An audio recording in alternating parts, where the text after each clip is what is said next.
Welcome to my channel. ఈరోజు chicken pakodi చేసుకుందాం.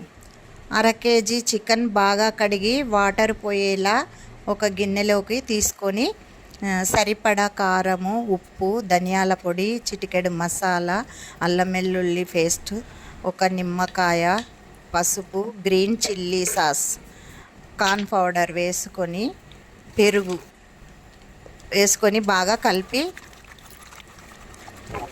ఒక ఎగ్గు, శనగపిండి మళ్ళీ బాగా కలిపి హాఫ్ అన్ అవర్ మ్యారినేట్ చేసుకొని స్టవ్ వెలిగించి కడాయి పెట్టి ముక్కలు మునిగేంత వరకు నూనె పోసి వేడి అయినాక ఒక్కొక్క ముక్క అందులో వేసి గోల్డెన్ బ్రౌన్ అయ్యే వరకు గోలివ్వనియాలి.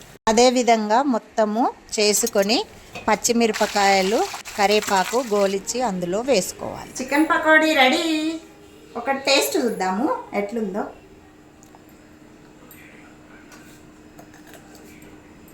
కాలుతుంది, ఇప్పుడే చేసిన కదా.